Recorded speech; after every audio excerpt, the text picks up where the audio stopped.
මාස කිහිපයක් ඇතුළත මේ දිට්ට ගම් වතුර උනට வாகன ஆனாயனே බොහොම ලොකු පසුබෑමක් ඇති වුණා. டிட்வா சூறாவளி தாக்கத்தினால் பாரிய பின்னடைவை சந்தித்திருந்த இலங்கையின் வாகன இறக்குமதி துறை தற்போது மீண்டும் ஒரு எழுச்சியை கண்டுள்ளது.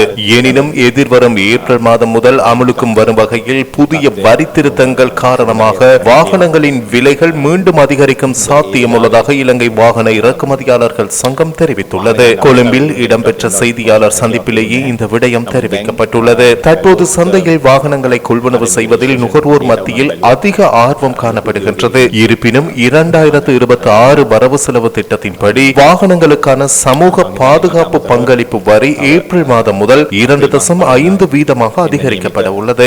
100 லட்சம் ரூபாய் பெறுமதியுடைய வாகனங்களுக்கு சுமார் 2.5 லட்சம் ரூபாய் மேலதிகமாக செலுத்த வேண்டியிருக்கும். முன்னதாக இறக்குமதியாளர்கள் 1.25 வீத வரியை செலுத்தி வந்த நிலையில் எதிர்வரும் காலங்களில் 2.5 வீத வரியை செலுத்த வேண்டும். இது சுங்க திணைக்களத்தினாலேயே நேரடியாக அறவிடப்படுகின்றது. வாகனத்தின் உற்பத்தி ஆண்டு 2023 காணப்பட்டாலும் தற்போதைய சந்தை மதிப்பீட்டின்படி வரி கணக்கிடப்படும் என்பது குறிப்பிடத்தக்க விடயமாகும். வாகனங்கள் பங்கீட்டு களஞ்சிய சாலையிலிருந்து வெளியேற்றும் பணிகளில் கடந்த காலங்களில் நிலவிய தாமதங்கள் தற்போது நிவர்த்தி செய்யப்பட்டுள்ளன. முன்னதாக 2 முதல் 3 வாரங்கள் வரை எடுத்த சுங்க தீர்வை நடைமுறைகள் தற்போது மிக விரைவாக 3 நாட்களுக்குள் நிறைவு செய்யப்படுவதாக தெரிவிக்கப்படுகின்றது.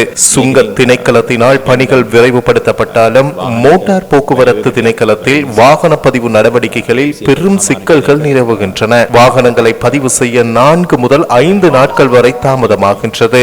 ஒரே நாள் சேவை என விசேட கட்டணங்கள் வசூலிக்கப்படுகின்ற போதிலும் உரிய காலத்தில் சான்றிதழ்கள் கிடைக்கப்பெறுவதில்லை. மேலதிகமாக சுமார் 4 லட்சம் வாகனங்களுக்கான இலக்க தகடுகளை வழங்குவதிலும் காலதாமதம் நிலவுகின்றன. இந்த நிர்வாக சிக்கல்கள் குறித்து வாகன இறக்குமதியாளர்கள் சங்கம் ஏற்கனவே அதிகாரிகளுடன் கலந்துரையாடியுள்ள நிலையில் இது தொடர்பான இறுதி தீர்வை பெற்றுக்கொள்ள எதிர்வரும் வாரம் விடயத்திற்கு பொறுப்பான அமைச்சரை சந்திக்க ஏற்பாடுகள் செய்யப்பட்டிருக்கின்றன. இந்த பேச்சுவார்த்தையின் போது இழுத்தடிப்பு செய்யப்படாமல் தீர்வினை முன்வைக்க வேண்டும் என கேட்டுக்கொள்கின்றோம்.